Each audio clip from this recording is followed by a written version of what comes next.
L'analyse bioinformatique des interactions intraprotéines et protéines ligands, application aux protéines membranaires. Donc, nous avons deux grandes familles de protéines. Donc, tout d'abord, nous avons les protéines globulaires qui ont pour particularité d'être solubles dans l'eau et on les localise soit au niveau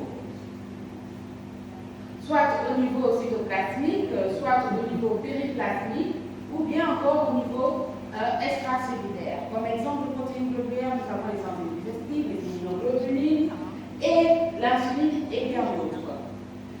Nous avons aussi comme deuxième grande famille de catégories de protéines, les protéines transmembranaires qui ont une particularité d'être par contre eux ancrées dans la membrane cellulaire et sont alors en contact avec un milieu lipidique et un milieu aqueux. Donc vous voyez ici une structure de la protéine transmembranaire. Là vous avez la partie de cette protéine qui est dans la partie lipidique et les deux parties qui sont dans la partie aqueuse.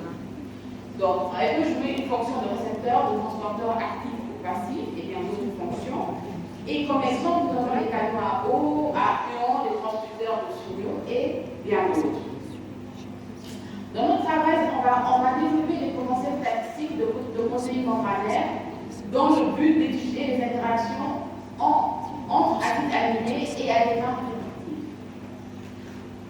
Donc, pour le faire, en zoomant au niveau de la membrane de la cellule, nous observons que cette membrane est constituée tout d'abord d'une glucose lipidique, que vous voyez ici en bleu, et les lipides peuvent être soit des phospholipides, des cholestérols ou bien des glycolipides. Nous avons aussi la présence de glucides, que vous voyez ici, et aussi la présence de protéines qui peuvent être soit positionnées au niveau périphérique ou bien traverser la membrane, la couche lipidique de manière partielle ou totale. Donc, et nous rappelons aussi que la composition de cette membrane dépend de la cellule où elle se trouve. Dans notre travail, nous avons focalisé sur les protéines membranaires qui traversent totalement la membrane. Donc, et nous avons aussi, pour les protéines membranaires qui traversent totalement la membrane, encore appelées les protéines transmembranaires intégrales, elles peuvent avoir différentes structures. Donc, on peut avoir des 5 hélices alpha qui traversent la membrane, ou bien elles peuvent être constituées de plusieurs hélices alpha qui traversent la membrane, ou bien même de tonneaux bêta traversant la membrane. Comme exemple de hélice alpha, nous pouvons avoir les aquaporines, qui sont des corps perméables aux molécules d'eau. Et comme exemple de tonneaux bêta, nous avons les porines qui permettent d'introduire ou d'éjecter certaines molécules comme les bêta-lactamines, qu'on a vu dans les présentations antérieures. Maintenant, pourquoi ces protéines transmembranaires sont-elles importantes? Elles représentent 30% des gènes exprimés du génome humain. Ce sont des protéines membranaires, mais aussi nous avons 60% des agents pharmacologiques approuvés qui ont pour cible ces protéines membranaires. Comme exemple, nous avons les récepteurs de l'insuline, dans le cas du diabète.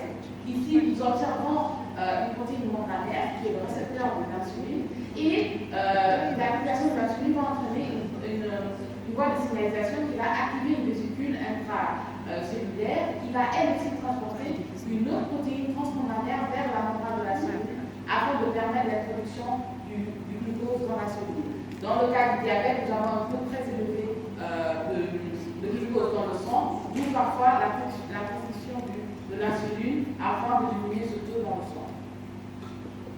Malgré cette importance, nous remarquons qu'on a à peine 2% de structures expérimentales montées aujourd'hui de protéines transmembranaires, d'où l'importance de faire l'analyse et la modulation de la structure 3D des protéines membranaires. Donc, nous rappelons ici que nous avons les protéines globulaires qui sont solubles dans l'eau, et ces protéines globulaires servent ensuite différents acides aminés.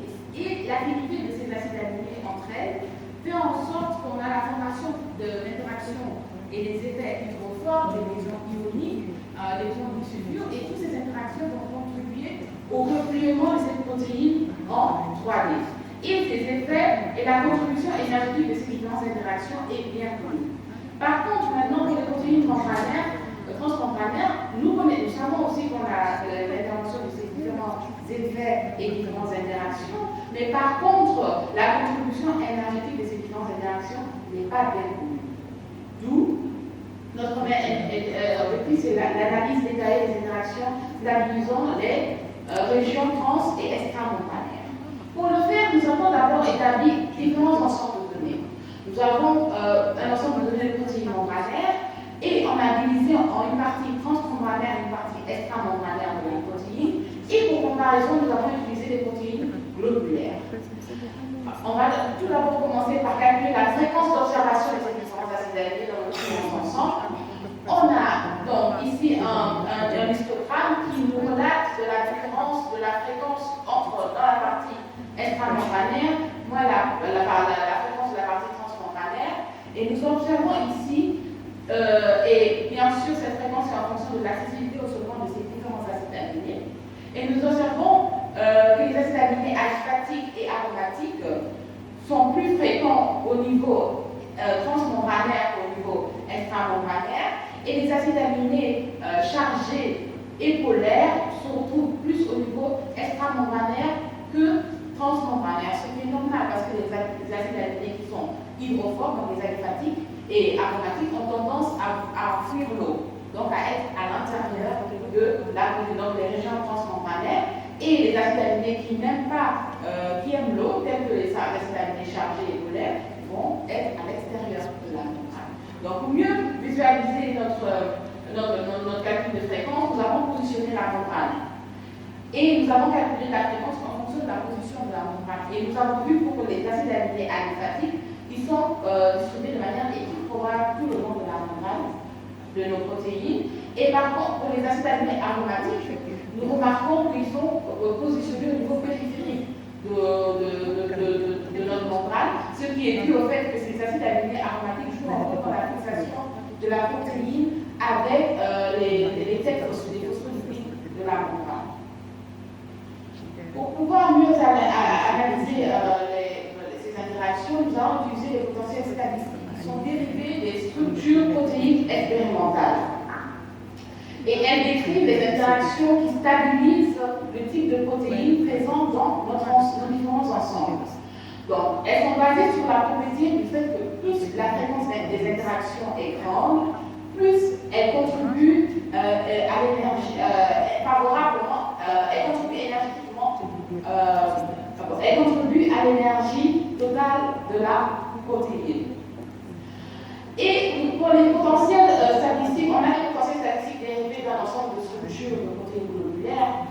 Et ces potentiels statistiques nous permettent d'étudier les interactions présentes dans ces ensembles de protéines globulaires, mais ne sont pas pertinents pour étudier les interactions des protéines membranaires, d'où l'importance de développer de nouveaux potentiels statistiques dérivés de protéines membranaires. Donc, pour le faire, nous avons utilisé les potentiels statistiques de distance. Et ici, ce sont des fonctions d'énergie dérivées de fréquence d'observation d'acides aminés A1, A2, séparés d'une certaine distance dans notre ensemble de structures 3D de protéines. Et pour le faire, on va utiliser la loi de Boltzmann, qui, ici, nous a fait l'énergie libre des interactions, donc des différentes interactions calculées, qui est égal à moins 4 ln de la fréquence observée. Donc ici, T c'est la température absolue, S c'est la fréquence. Donc, pour mieux expliquer cela, ici vous avez notre ensemble de données, donc les différentes structures des protéines transmembranaires. Et pour chaque dans notre différent, on va calculer le nombre de fois on trouve par exemple une valine à 5 Armstrong d'une alanine, ou bien à 2 Armstrong d'une alanine. Et on va calculer la fréquence d'observation de notre ensemble de données, soit extramembranaire ou transmembranaire. Et par la suite, nous avons déterminé l'énergie liée à ces interactions dans nos différentes bases de données. Donc, ici, on a utilisé deux types de potentiels, potentiel ADA, où les deux acides aminés sont spécifiés, et le potentiel AD, où le premier acide aminé est spécifié.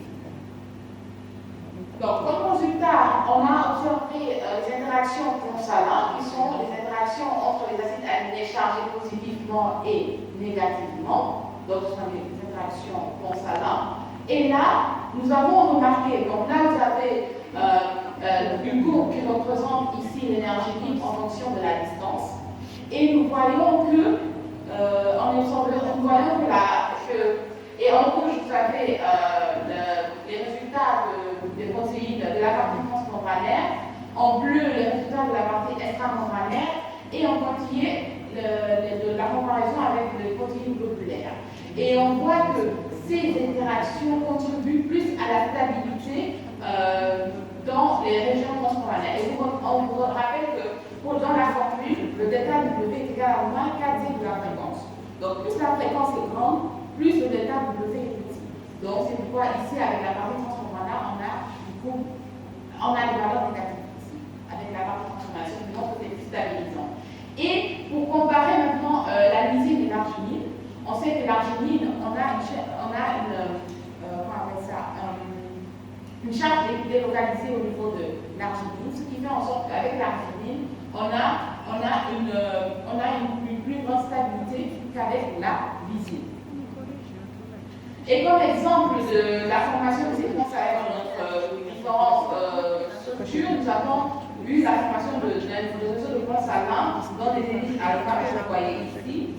Et dans les tonneaux bêta, on remarque aussi la formation d'un réseau de points salins au centre des tonneaux bêta, ce qui est dû au fait que dans ce tonneau bêta, à l'intérieur, nous avons la présence de molécules d'eau.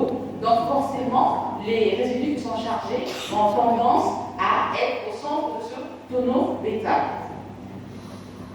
Maintenant, on a aussi observé des interactions entre acides aminés de même charge.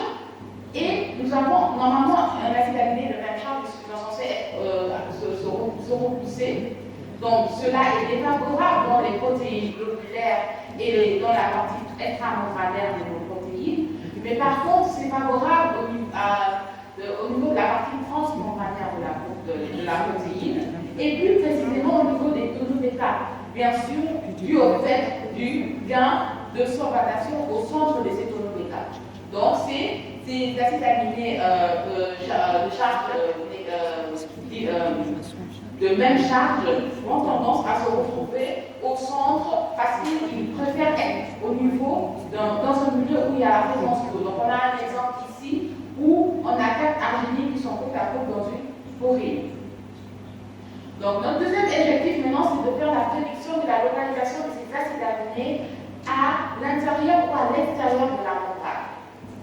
Donc pour le faire, nous allons calculer, donc, comme précédemment, les énergies libres d'une protéine en utilisant les potentiels AD et ADA, donc dans une partie transmembranaire et une partie extramembranaire. Par la suite, nous avons déterminé la contribution du premier résidu et du deuxième résidu en divisant l'énergie libre une partie pour 50% pour le premier, 50% pour le deuxième résidu. Et par la suite, nous avons fait une combinaison linéaire de contribution transmembranaire et extramembranaire, plus une ordre N pour pallier aux erreurs liées à la taille de la partie trans et la partie extramembranaire. Donc là, vous avez la combinaison linéaire. Et par la suite, nous avons optimisé ces différents paramètres alpha afin d'avoir une meilleure contribution. Et les tests de validation croisés qui nous ont donné des bons résultats en bac et en lycée. On vous rappelle que plus le bac est meilleur lorsque varie entre 0 et 1. Donc plus il est proche de 1, mieux c'est. Et là, vous avez un exemple d'une prédiction. Donc on a prédit le positionnement des différents acides aminés dans cette protéine. Et on a observé une bonne prédiction. Donc là, en rouge, on a les parties transmembranaires et en blanc, on a les parties extramembranaires. Peut-être ici, on a les zones où on n'a pas bien prédit. Peut-être cela est dû aux erreurs dues à la prédiction ou au fait que certains de ces acides aminés ont une faiblesse de stabilité due au fait qu'elles sont dans cette position-là, mais elles préfèrent être à l'extérieur ou bien à l'intérieur. Donc, en perspective de ce travail sera le développement d'autres potentiels membranaires basés sur la proportion des acides aminés d'avoir une certaine accessibilité au solvant, parce que là, on s'est limité seulement à la distance, ou à des valeurs d'angle de torsion, et utiliser ces potentiels plus des critères géométriques pour prédire la localisation de la membrane, où on peut aussi accroître notre base de données de structure de protéines membranaires afin d'avoir des potentiels plus précis pour les protéines alpha ou bêta et décrivant plus les interactions entre acides aminés dans l'interface extra- et intramembranaire. Et bien sûr, la perspective, une des perspectives de ce travail sera de développer une musique qui va permettre de prédire le changement de stabilité lors de mutations dans les protéines membranaires. Merci de votre attention.